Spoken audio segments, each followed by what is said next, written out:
Kannur Panoor bomb സ്ഫോടന കേസിൽ പങ്കാളിത്തം നിഷേധിക്കുമ്പോഴും പാർട്ടി പ്രവർത്തകരും അനുഭാവികളും പ്രതിസ്ഥാനത്ത് വന്നത് സിപിഎമ്മിനെ നേരത്തെ പ്രതിരോധത്തിലാക്കിയിരുന്നു.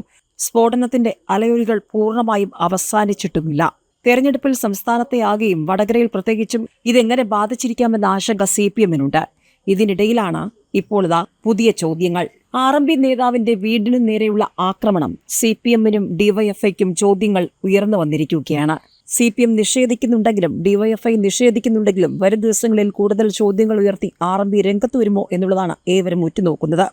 ഇതിനിടയിലാണ് കണ്ണൂരിൽ വീണ്ടും ബോംബ് സ്ഫോടനം. പൊട്ടിയത് 2 ഐസ്ക്രീം ബോംബുകൾ. അന്വേഷണം ആരംഭിച്ച് പോലീസ് എന്ന റിപ്പോർട്ട്.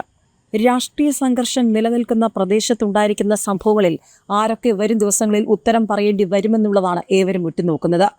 ഇതിനിടയിലാണ് ഹരിഹരന്റെ വീട് ആക്രമിച്ചത് സിപിഎം ഡിവൈഎഫ്ഐ പ്രവർത്തകരെന്ന് പോലീസ് FIR.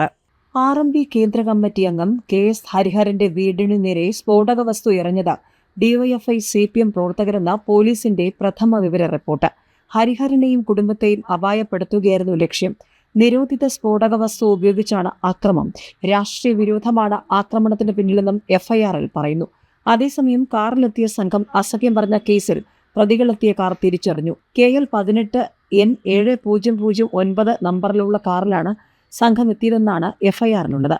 കാറിലുണ്ടായിരുന്ന 5 പേരെ തിരിച്ചറിഞ്ഞിട്ടില്ല. ആക്രമണത്തിന് പിന്നിൽ ഡിവൈഎഫ്ഐ പ്രവർത്തകരാണെന്ന ആരോപണം സംസ്ഥാന പ്രസിഡന്റ് V. വസീഫ് നിഷേധിച്ചു. ഹരിഹരന്റെ വീട് ആക്രമിച്ചതിൽ ഡിവൈഎഫ്ഐക്ക് പങ്കില്ല. അങ്ങനെ ഒരാളുടെ വീട് ആക്രമിച്ച് ജയിലിൽ പോകേണ്ട ഗതികേട് ഡിവൈഎഫ്ഐക്കില്ല. അധിക്ഷേപം നിർത്തിയില്ലെങ്കിൽ ദൂരവ്യാപക പ്രത്യാഘാതം ഉണ്ടാകുമെന്നും വസീഫ് മുന്നറിയിപ്പ് നൽകി. ഹരിഹരന്റെ വിവാദ പ്രസംഗത്തിൽ യഥാർത്ഥ പ്രതികൾ VD സതീശനും ഷാഫി പറമ്പിലുമാണെന്ന് വസീഫ് ആരോപിച്ചു. ഇവരുടെ പിന്തുണയിലാണ് ഹരിഹരന്മാർ വളരുന്നത്. ഹരിഹരൻ പ്രസംഗിച്ചപ്പോൾ UDF നേതൃത്വം കുലുങ്ങിച്ചിരിച്ചു. UDF നേതൃത്വം ജനങ്ങളോട് മറുപടി പറയണം.